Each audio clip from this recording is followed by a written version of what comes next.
It's here first from IPR. I'm Megan McKinney. In today's episode, we'll hear about a rally on Saturday that was opposing a bill that would end some H-1B visa employment at the state's public universities. And later in the episode, Legislative Monday with Katerina Sostaric. It's Monday, March 23rd. A group of university employees and community members is asking Iowa lawmakers to reject a bill targeting highly skilled workers from certain countries. IPR's Isabella Liu has more. Around 100 people rallied outside the state capitol Saturday afternoon to oppose the bill. It would ban Iowa colleges from hiring people on H-1B visas from countries considered foreign adversaries or state sponsors of terrorism. This includes countries like China and Iran. Zhengyuan Zhu is a director of a statistics research center at Iowa State. Speaking for himself, he says academic departments, especially in STEM fields, will take a hit from the bill. It's clear that it's going to restrict us, the higher education institutions, like universities, private and public, from hiring the best talent to do the job. The restriction takes effect July 1st. Lawmakers say the proposal will affect contracts moving forward after that date. I'm Isabella Liu, IPR News. The U.S. Supreme Court will hear arguments on whether the label of the popular weed killer Roundup should contain a cancer warning. In 2023, a St. Louis jury found that Roundup's parent company, Bayer, failed to warn users that the product could cause cancer. But the company's lawyers say it cannot do so because the Environmental Protection Agency has not found a link to cancer. Bridget Rollins is an attorney with the National Agricultural Law Center. I know Bayer certainly would argue that it would be illegal for them because EPA has approved a label without a cancer warning. And I think the plaintiffs would argue the opposite, that if Bayer truly did fail to warn consumers about a potential health risk of using their products, that they should update the label. Studies from outside the EPA have shown Roundup likely does contain carcinogens. The U.S. Supreme Court is set to hear the case on April 27th. The Eastern Iowa Airport is organizing a donation drive for its TSA agents who have been working without pay because of the partial government shutdown. The airport is collecting non-perishable food items, household essentials, and gift cards for gas and groceries to give to its workers. The organizing group, Indivisible Iowa-Linn County Metro, is also collecting donations for the drive. Cindy Garlock is one of the lead organizers.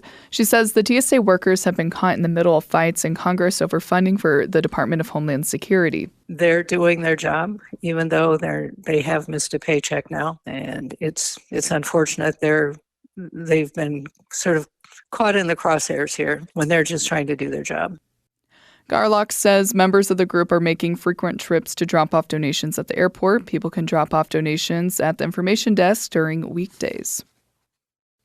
You're not imagining things. Some plants are leafing out earlier than usual across the Great Plains and Midwest this spring. Harvest Public Media's Celia Yopis-Jepsen reports. The USA National Phenology Network tracks spring each year by looking at weather that prompts the earliest leaves to appear on bushes. It focuses on lilacs and honeysuckles, which are among the first each year to leaf out.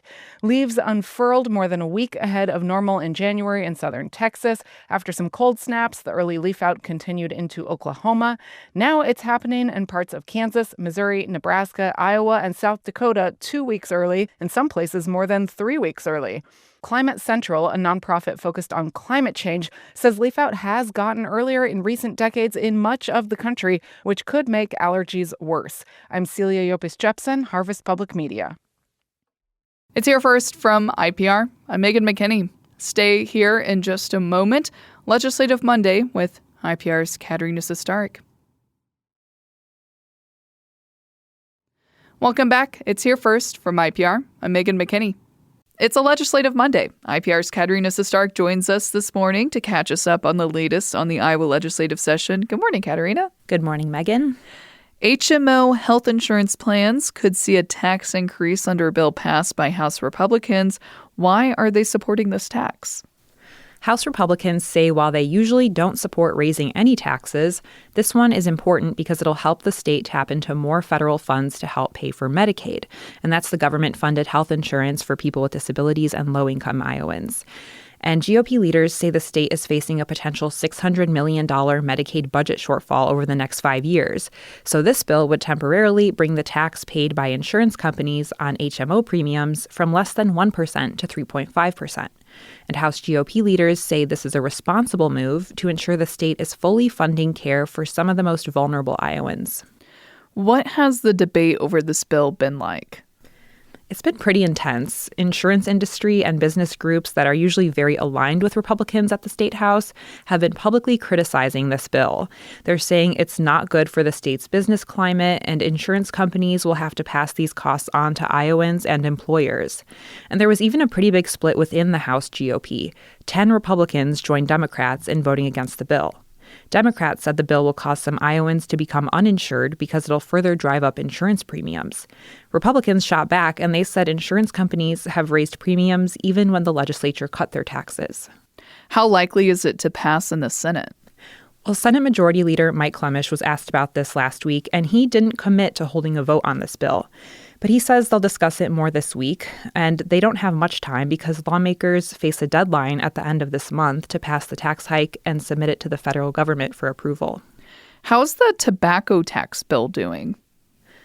Last week, Senate Majority Leader Mike Clemish made it sound like there's not a path forward for a tobacco tax increase this session. He said he might be open to raising taxes on some other products like vapes. And then House Speaker Pat Grassley said that because they just passed one tax increase, the one on HMO health insurance plans, there's not much appetite for another tax hike, but he didn't completely rule it out. And as a reminder, Governor Reynolds proposed raising taxes on tobacco products because researchers say it's one of the most effective things lawmakers could do to prevent cancer.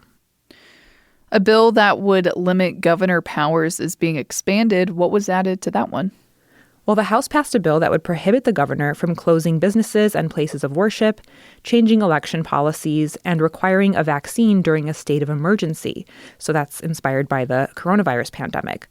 But a Senate committee added their proposal that lays out how state funding would continue if lawmakers ever fail to pass a state budget by July 1st. Republicans are saying that's necessary to avoid government shutdowns like those at the federal level. But Democrats say it's clear that Republicans are pushing this because they think Democrat Rob Sand could become the next governor, and this bill would basically allow them to give up on reaching a budget compromise with him if he were to be elected. Friday was a second deadline for most bills to continue this session. What's the rest of the session looking like? We're going into what could be the final few weeks of the legislative session, but Republican leaders still haven't struck a deal on property tax reform, which is what they've called their biggest priority.